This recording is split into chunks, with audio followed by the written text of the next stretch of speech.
47 میں بنا اور 56 تک پاکستان کی جو حکومتیں تھیں وہ آتی رہیں جاتی رہیں یہ سلسلہ رہا. صحیح. پھر اس کے بعد ایوب خان آتے ہیں. ایوب خان آئے ہیں تو انہوں نے کچھ چیزوں کو سنبھالنا شروع کیا اور وہ اس وقت اقتدار سے باہر نکلے ہیں جب وہ اپنا 10 سال کا ترقی کا ایک اشرہ منانے کی کوشش کر رہے تھے یا تیاریاں کر رہے تھے.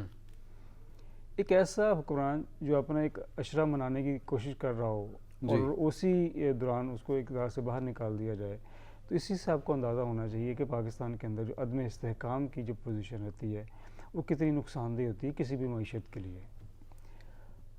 اس کے بعد بھٹو صاحب آتے ہیں. بھٹو صاحب جب آئے ہیں اور ہمارے ساتھ ایک واقعہ ہو گیا, بلکہ بھٹو صاحب کے آنے سے پہلے ہوا کہ مشرقی پاکستان الگ ہوا. اس کے الگ ہونے سے ہماری جو پاکستان کی معیشت تھی وہ کافی حد تک متاثر ہوئی اور ہم اپنے پاؤں پہ کھڑے نہیں ہو سکے. بھٹو صاحب کی 3-4 سال کی جو حکومت تھی وہ گئی. اس کے بعد پھر ملک میں مارشاء اللہ آیا, 7 سال وہ مارشاء اللہ رہا. انہوں نے پھر آ کے زیاد صاحب نے آ کے تو کچھ چیزوں کو سنبھالنے کی کوشش کی.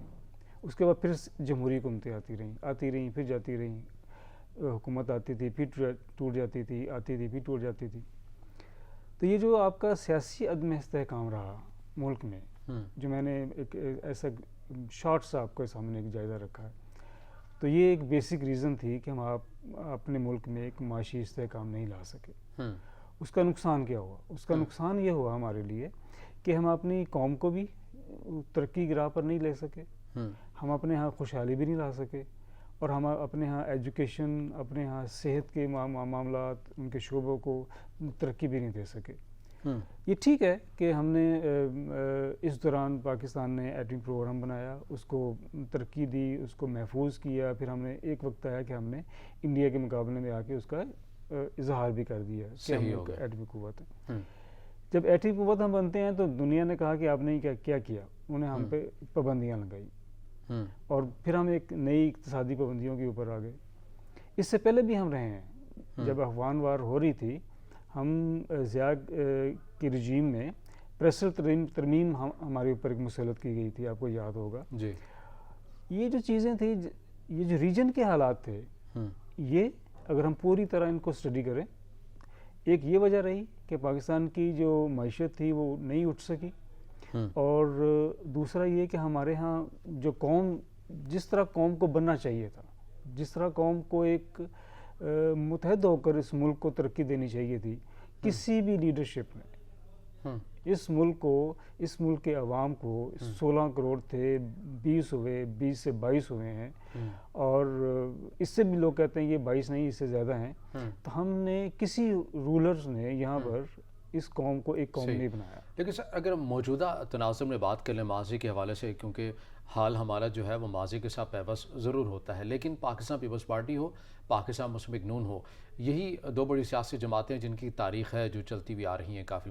پاکستان تحریک انصاف کو ہم نے دیکھا کہ یقینی طور پر اگر آغاز اس کا بہت پہلے سے ہو چکا تھا, لیکن اس کو پیک اگر ہم بات کریں 2010 یا 12 کی حد تک ملا, تو پھر کیا وجہ ہے کہ پاکستان تحریک انصاف کی حکومت جب آتی ہے تو یہی جو پاکستان کی دو بڑی جماعتیں ہیں, پاکستان پیپلز پارٹی ہو, پاکستان مسلم لیگ نون ہو, انہوں نے کیوں نہیں ماضی سے پھر سیکھا؟ انہوں نے کیوں نہیں کہا کہ اگر یہ حکومت بن چکی ہے, ایک جمہوری نظام کے ذریعے بن چکی ہے, تو ہم اس کے تسلسل کو برقرار رکھیں, اس کو مدد فراہم کریں. مل بیٹھنے کی باتیں گو کہ پہلے بھی کی گئیں لیکن خان صاحب نہیں بیٹھے, لیکن بہرحال ایسی چیزیں نہ کریں کہ جس سے نظام مفلوج ہو جائے, اور کم از کم معیشت کے اوپر ہم سیاست نہ کریں. آج دیکھ لیں کہ کل تک کو جو مفتاح اسماعیل صاحب یہ کہتے تھے کہ ہم جب آئیں گے تو ایک ہفتے میں چیزیں جو ہیں ان کی قیمتیں ان کو کم کر دیں گے, آج انہوں نے 2 گنا بڑھا دی ہیں. تو کم از کم معیشت کے اوپر سیاست نہیں کرنی ہے. یہ چیزیں تو ان جماعتوں کو سیکھنی چاہیے تھیں. دیکھیں یہ 2 جماعتوں کا معاملہ نہیں ہے. مسلم لیگ این جو ہے یہ 93 میں آئی ہے وجود میں, صحیح, اور پی ٹی آئی اس سے 1 سال بعد آئی ہے, 2 سال بعد آئی ہے. پیپلز پارٹی اس سے پہلے بنی ہوئی تھی. یہ 3 جماعتیں ہیں جو اب تک بطور جماعت پاکستان میں رول کر چکی ہیں. یہ اس سے پہلے کنگ پارٹی تھی, وہ مسلم لیگ کاف ہے, وہ ایک حالات کی وجہ سے بنی, اور وہ حالات انہیں بھی پتہ کیسے تھے, اور پوری دنیا کو پتہ ہے, پورے پاکستان کے لوگوں کو پتہ ہے کہ وہ مسلم لیگ کاف کیسے بنی تھی. اب آپ کا جو یہ سوال ہے کہ جی تینوں جماعتیں جو اقتدار میں رہی ہیں اور انہوں نے سیکھا کیوں نہیں اس ملک کی معیشت کو بہتر بنانے کے لیے، اس کی بالکل بیسک جواب اس کا یہ ہے کہ تینوں جماعتیں خود کو یہ سمجھتی رہیں کہ وہی اس ملک کے مسائل کا حل ہے. اگر وہ حکومت میں رہیں گی تو ملک کے مسائل حل ہوتے جائیں گے، اگر وہ اقتدار سے الگ کر دی جائیں گی تو ملک کے جو مسائل ہیں وہ نیچے چلے جائیں گے اور وہ حل نہیں ہوں گے. یہ مسائل جو ہیں وہ بڑھتے چلے جائیں گے. یہ ایک ان کے ذہن میں ایک بات ہے، آج بھی یہی ان کے ذہن میں یہ بات ہے.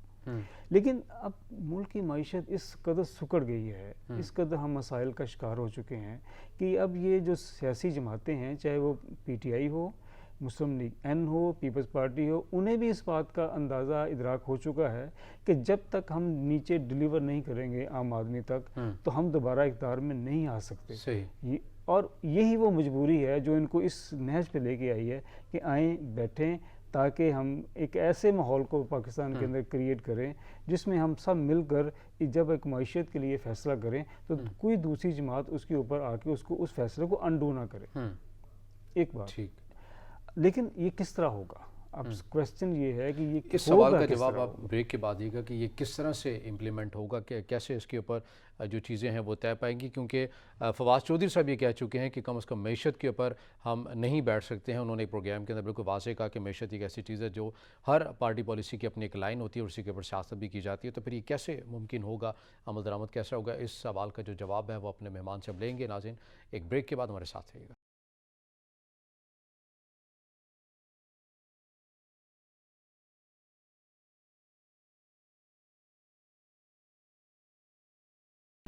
بریک کے بعد ناظرین پروگرام میں آپ کو دوبارہ خوش آمدید کہیں گے اور ہم بات کر رہے ہیں ملکی سیاسی منظرنامے کے حوالے سے، بالخصوص سیاسی استحکام اور عدم استحکام کے باعث جس حد تک ہم یہ دیکھ رہے ہیں کہ ملک میں معاشی عدم استحکام ہے.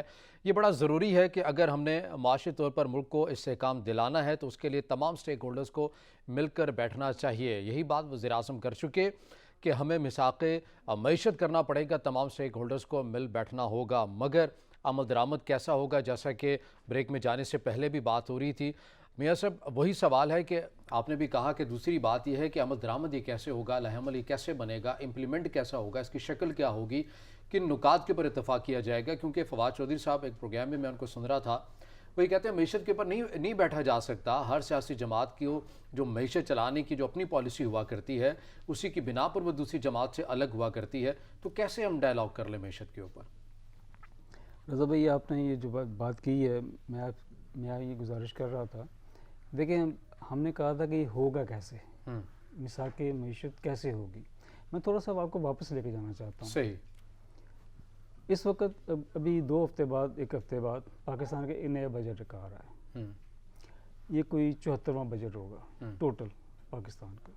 اس میں آپ دیکھیں کہ کتنے بجٹ ہیں جو منتخب حکومتوں نے پیش کیے ہیں، کتنے بجٹ ہیں جو غیر منتخب حکومتوں نے پیش کیے. پھر ہمیں ترجیحات کا بھی ہمیں تھوڑا سا ادراک کرنا ہوگا. پاکستان کا پہلا بجٹ آتا ہے لیاقت علی خان جو وزیر خزانہ بھی تھے. صحیح. اچھا، اس وقت کہ جب برصغیر سے پاکستان بنتا ہے تو جاگیردارانہ ایک نظام تھا. پس منظر میں جب وزیر خزانہ آتے تھے تو ان کے پس منظر میں جاگیرداری ایک نظام ہوا کرتا تھا. اس کے بعد جو سیکنڈ ہمارے جو بڑے وزیر خزانہ آئے ہیں وہ غلام محمد تھے. اچھا، وہ بیوروکریٹ تھے، ان کی اپنی ترجیح تھی، لیاقت علی خان کی اپنی ترجیح تھی. اس کے بعد جب ایوب خان آتے ہیں، پورا سارا اس میں انہوں نے ایک نئے وزیر خانہ لے کے آئے، شعیب ان کا نام تھا، ان کی اپنی ترجیحات تھی. پھر بھٹو صاحب کے زمانے میں حنیف خان ساہیوال کے ہوا کرتے تھے، ایم این اے تھے، وہ وزیر خزانہ بنے. اس کے بعد پھر ضیاء صاحب کا زمانہ ہے، غلام اسحاق خان آپ کے وزیر خزانہ بنتے ہیں. جتنے وزیر خزانہ آئے ہیں پاکستان میں، انہوں نے پچھلے وزیر خزانہ کی تمام ترجیحات کو ملیہ میٹ کیا اور اپنی ترجیحات کو آگے کر دیا. کبھی بھی لیگیسی انہوں نے پچھلی لیگیسی لے کر آگے نہیں چلے، تسلسل برقرار نہیں رہا. تو ایک تو یہ وجہ ہے کہ پاکستان میں جو معیشت تھی وہ کبھی اٹھتی تھی، کبھی بیٹھتی تھی، کبھی اٹھتی تھی، کبھی بیٹھتی تھی، اور حالات کے مطابق وہ فیصلہ کیا کرتے تھے. آپ اسے کہہ لیں گے ایڈہاک چیزیں چلتی رہی. اس طرح ہم آگے بھی بڑھتے جائیں، لمبی ایک بحث ہوتی جائے گی. لیکن ہم اپنی گفتگو کو یہاں ٹرن کرتے ہیں کہ پاکستان کی معیشت اس وقت بہتر ہوگی جب کوئی بھی حکومت یا کوئی بھی پارلیمنٹ، کوئی بھی سیاسی جماعتیں مل کر ایک لاہ عمل دے گی کہ پاکستان کے مسائل کیا ہیں، ان مسائل کا حل کیا ہے۔ جب یہ تمام سیاسی جماعتیں جو پارلیمنٹ میں آتی ہیں، لوگوں سے ووٹ لیتی ہیں، پارلیمنٹ میں چاہے ان کی تعداد کم ہوتی ہے ارکان کی یا زیادہ ہوتی ہے، وہ بیٹھ کے انہیں فیصلہ کرنا ہوگا کہ پاکستان کی معیشت کو کیسے بہتر کرنا۔ اب کیسے بہتر کرنا، اس کے لیے سب سے پہلے جو کوشش ہونی چاہیے وہ یہ ہے کہ پاکستان کے جو بیرونی اور اندرونی قرض ہیں یہ کیسے اتریں گے۔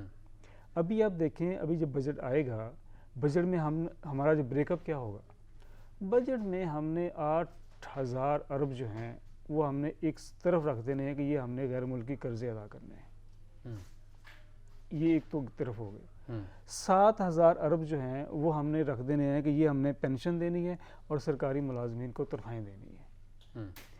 اس کے بعد 25% ہیں جو ہم نے ترقیاتی لے کے آنا ہے پروگرام۔ اس کے بعد بچتا ہے کیا عام آدمی کو دینے کے لیے؟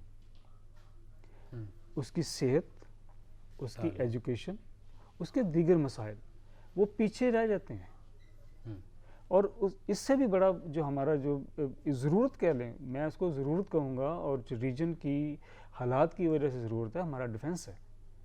ہم اس ڈیفنس بجٹ کو کسی قیمت پر بھی اگنور نہیں کر سکتے۔ ہاں، ریجن میں حالات بہتر ہو جائیں اور یہاں پیس آ جائے، ہمیں بھی تھریٹ نہ ہو کسی جانب سے بھی، جس طرح ہمیں ابھی تھریٹ ہے، ہمیں افغانستان کی طرف تھریٹ ہے، بالکل تھریٹ ہے، اور ہمیں انڈیا کی طرف تھریٹ ہے، اور یہ جینون تھریٹ ہے۔ ہم کوئی اس کو ایک مصنوعی کام نہیں کر سکتے، یہ بالکل جینون ہے۔ لیکن اس جینون تھریٹ کو میٹ کرنے کے لیے اس کو ہم نے اب تیاری کرنی ہے، لہٰذا اس تیاری کے لیے ہمیں جو کچھ بھی ہے وہ ہمیں کرنا پڑے گا۔ اب ہم دیکھتے ہیں کہ ہمارے پاس ہے کیا۔ صحیح۔ معیشت اس وقت بہتر ہونی ہے جب عام آدمی کی حالت بہتر ہوگی۔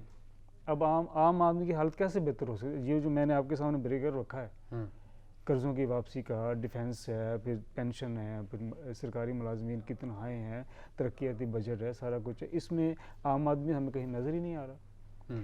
جبکہ یہی سیاسی جماعتیں ہر انتخابات کے موقع پر ہر آدمی سے وعدہ کر کے آتی ہیں کہ میں آپ کی حالت بہتر کروں گی۔ انہی لوگوں سے وعدے کرتے ہیں، یہی لوگ جلسوں میں بھی آتے ہیں، انہی لوگوں سے وہ وعدے کرتی ہیں۔ یہی لوگ جو ہیں پھر اس حکومت کے خلاف ہر بجٹ کے موقع پر گلے میں روٹیاں ڈال کر اور کشکول ڈال کر مظاہرے کر رہے ہوتے ہیں کہ جی ہمیں آپ نے کیا دیا۔ لیکن سر، یہ جو نئی مخلوط حکومت کی جانب سے جو فیصلہ کیا گیا ہے کہ وزراء کو جو مراد دی جاتی ہیں ان کی کٹوتی کا فیصلہ کیا گیا ہے، بیرون ملک سفر پر پابندی لگا دی گئی ہے، کوئی سرکاری عہدیداران باہر جا کے اپنا علاج نہیں کروا سکے گا، ایسی چیزیں آپ سمجھتے ہیں یہ اقدامات جو ہیں وہ عوامی رد عمل کو کسی حد تک کم کر دیں گے؟ اور یہ اس حکومتی اقدام کو آپ کیسے دیکھتے ہیں کہ آغاز ہے، اس کا تسلسل رہنا چاہیے، یا ماضی میں ایسی چیزیں ہو چکی ہیں اور یہ وقتی بیانات کی حد تک ہوتا ہے، اس کے بعد دوبارہ جو پریشر ہے وہ عوام کی ہی جانب آتا ہے؟ لیکن یہ میرے نزدیک ایک مصنوعی عمل ہے، صحیح، اور اس کا کوئی اتنا فائدہ نہیں ہوگا۔ یہ جسٹ ایک لوگوں کو مطمئن کرنے کے لیے ہے کہ جی ہم نے وزراء کی کاریں چھین لی ہیں، ان کے پیٹرول کم کر دیے ہیں، ان کے غیر ملکی سفر جو ہے اس کو ہم نے کٹ لگا دیا ہے۔ یہ ایک مصنوعی عمل ہے، اس کا کوئی اتنا، یہ اونٹ کے منہ میں زیرے والی بات ہے۔ صحیح، جتنی اس معیشت کے مسائل ہیں نا، ہونا کیا چاہیے؟ ہونا یہ چاہیے رضا بھائی کہ اگر میں آپ سے قرض لیتا ہوں اپنے گھر کی بجلی کا بل ادا کرنے کے لیے، تو پھر مجھے اپنے گھر کی بجلی کا بل ہی ادا کرنا چاہیے، وہ رقم مجھے محلے میں بانٹنی نہیں چاہیے۔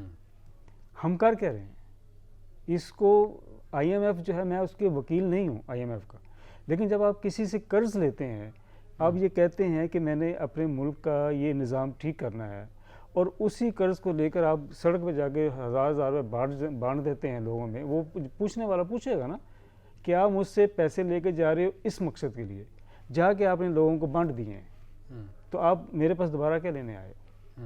اس وقت جو بالکل اس وقت یہی سچویشن جو سبسڈی کی مد میں جی بالکل جو سری لنکا کی صورتحال ہوئی، عوامی ریلیف کے نام کے وجہ سے پیسے لٹائے گئے، سری لنکا نے یہ کیا ہے، سری لنکا دیکھیں، سری لنکا چھوٹا ملک ہے، ہمیں پاکستان کو سری لنکا سے کمپیئر نہیں کرنا چاہیے۔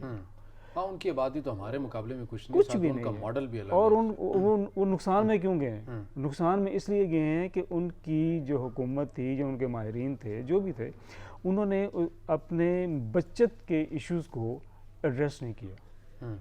مسائل ان کے بھی آ رہے تھے، لیکن انہوں نے اپنے بچت جو ان کی سیونگ تھی ان کو ایڈریس نہیں کیا، جس وجہ سے ان کے ہاں یہ مسائل بنے۔ پاکستان کی پوزیشن ایسی نہیں ہے، پاکستان کی پوزیشن بہت مختلف ہے۔ ہم یہ دیکھیں، ہم ہر وقت ہمیں رونا نہیں چاہیے، ہمیں کچھ بہتری کی طرف بھی اپنے ہر وقت نازک موڑ پر نہیں ہاں بالکل بالکل ایسا ہی ہے۔ اب پاکستان کی پوزیشن کیا ہے؟ دیکھیں، پاکستان کوئی چھوٹا معمولی ملک نہیں ہے، 22 کروڑ کی آبادی ہے، آپ کے 9 ملین لوگ بیرون ملک بیٹھے ہوئے ہیں، ٹھیک ہے، اور پاکستان کی جی ڈی پی آپ کے سامنے ہے۔ ابھی آپ دیکھیں ہم کر کے رہے ہیں، ہم کسی جگہ پر بھی اگر اپنی لیکج روک لیں، یہ جو غیر ملکی ہم قرض لیتے ہیں، چاہے ورلڈ بینک سے لیتے ہیں، آئی ایم ایف سے لیتے ہیں، ایشین بینک سے لیتے ہیں، باقی پیرس کلب سے لیتے ہیں، جو بھی ہم جو قرض لیتے ہیں اس قرض کو اسی جگہ پہ لگا دیں تو یہ ہماری لیکج رک سکتی ہے، لیکن وہاں لگتا نہیں ہے، لیکج ہو جاتی ہے۔ میں آپ کو بہت پرانی مثال دینا چاہتا ہوں۔ ایک شہر تھا، ہم نے اس کا نام بدلا ایک ملک کے بادشاہ کے نام سے۔ اچھا، انہوں نے اس ملک کی ڈیولپمنٹ کے لیے اس وقت 80 کروڑ روپے دیا، ٹھیک ہے، اور شہر کی انتظامیہ نے کیا کیا؟ 60 کروڑ کی گاڑیاں لے لی۔ یہ لیکج ہے۔ اگر آپ کسی ملک سے قرض لیتے ہیں، کسی ادارے سے قرض لیتے ہیں، تو جس مقصد کے لیے آپ نے قرض لیا ہے اس مقصد کے لیے اس قرض کو لگاؤ۔ اسی لیے جب یہ بات کی جاتی ہے مساق معیشت کر لیں، تو یہی بات ہے نا کہ اگر آپ جب دیکھیں کہ آپ کو سخت فیصلے کرنے ہوتے ہیں، موجودہ تناظر میں بھی دیکھ لیں کہ جب پاکستان تحریک انصاف کی حکومت کو سخت فیصلے کرنے تھے تو یہی جو آج کی نئی مخلوط حکومت تھی یہ سڑکوں کے اوپر تھی، یہ کہہ رہی تھی پیٹرول بم گرا دیا، بجلی بم گرا دیا، یہ کر دیا، وہ کر دیا، پھر وہ پریشر میں آئے، انہوں نے سبسڈی بھی بہت ساری چیزوں میں دی۔ اب یہی کام پاکستان تحریک انصاف بھی کر رہی ہے کہ اس نئی مخلوط حکومت کو ملک بچانے کے لیے، خدا نخواستہ ایسی صورتحال نہ ہو لیکن ڈیفالٹ ہونے سے بچانے کے لیے سخت فیصلے کرنے۔ اب یہی چیزیں جو ہیں پاکستان تحریک انصاف کر رہی ہے کہ دیکھیں، ہم نے دباؤ کو مسترد کیا تھا، ہم نے رشیا سے تیل لینے کی باتیں کی تھیں، ہماری آزاد خارجہ پالیسی تھی، ہمیں نہیں کیا گیا، ہم عوام کو ریلیف دینے آئے تھے، مگر یہ عوام دشمن آ کر بیٹھ گئے ہیں۔ تو پھر انہی چیزوں کے لیے بیٹھنا تو ہے نا، ان تمام چیزوں کے کم از کم آپ اس کے اوپر سیاست نہ کریں تاکہ جو ملک کے جو صحیح معنوں میں جو مسائل ہیں مل بیٹھ کے حل کریں، ورنہ ووٹ بینک کے چکر کے اندر آپ ملک کو ڈیفالٹ تک پہنچا سکتے ہیں۔ دیکھیں، یہ بڑا ایک انٹرسٹنگ ہماری گفتگو کا موڑ آ رہا ہے۔ حفیظ شیخ، شوکت عزیز، شوکت ترین، یہ میں 3 وزراء خزانہ کے نام لے رہا ہوں، صحیح، یہ 3-4 مختلف حکومتوں میں رہے ہیں، ٹھیک ہے، اور پچھلی حکومت کو یہ الزام دیتے رہے ہیں۔ حفیظ شیخ نے کہا کہ سارے بحران کا حل جو ذمہ دار وہ پچھلی حکومت ہے، حالانکہ پچھلی حکومت جو خود وزیر خزانہ تھے، ٹھیک ہے۔ اس طرح شوکت ترین تھے، یہ اس حکومت میں بھی تھے، اس سے پہلے بھی تھے، اور ابھی یہ کہہ رہے تھے جو مسائل ہیں یہ پچھلی حکومت میں پیدا کر دیں۔ اللہ کے بندو، آپ یہ ہمیں بتاؤ کہ آپ پچھلی حکومت میں کیا تھے؟ آپ پچھلی حکومت میں وزیر خزانہ تھے نا، آپ اپنی پالیسی لے کے آ رہے تھے۔ پاکستان کی سیاسی جماعتوں کو اپنا بیٹھ کر ایک مرتبہ جائزہ لینا ہوگا کہ کیا ان کی ٹیم میں کوئی پاکستانی وزیر خزانہ نہیں ان کو مل سکتا؟ مسلم لیگ این ہو، پیپلز پارٹی ہو، ابھی تحریک انصاف تھی، اس سے پہلے شوکت عزیز تھے، اس سے پہلے پرویز مشرف تھے، مسلم لیگ کاف کی حکومت تھی۔ ہمیں یہ دیکھنا پڑے گا کہ کتنے مقامی لوگ تھے جو وزیر خزانہ بنے ہیں۔ بھئی جو باہر سے آئے گا، جو آئی ایم ایف کا ملازم ہوگا، جو ان کے لیے کام کر رہا ہوگا، جو ان کے لیے مشاورت دے رہا ہوگا، اس کے لیے پھر عوام کی جو چیزیں ہیں وہ ترجیحات، تو اس کے لیے ترجیح عوام نہیں ہوگی، اس کے لیے کچھ اور ہوگا۔ ٹھیک ہے میاں منیر صاحب، گفتگو کا سلسلہ جاری رکھے ناظرین، اور یہاں وقت ایک بریک کے بعد واپس آئیں گے تو دیگر بھی موضوعات پروگرام میں شامل کریں گے، ہمارے ساتھ رہے۔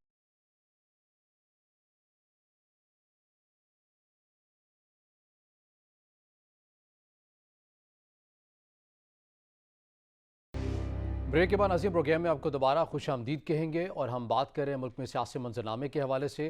پروگرام کے سیگمنٹ میں ہم بات کریں گے پاکستان تحریک انصاف کی پالیسی کے حوالے سے کہ جس طرح سے بار بار پاکستان تحریک انصاف کے چیئرمین اور سابق وزیر اعظم عمران خان صاحب جس تسلسل کے ساتھ اس نئی مخلوط حکومت کے اوپر تنقید کر رہے ہیں اور بار بار ان کی معاشی پالیسی کے حوالے سے کہہ رہے ہیں کہ ہم نے عالمی دباؤ کو مسترد کیا تھا، ہم نے صحیح معنوں میں عوام کو ریلیف دیا تھا،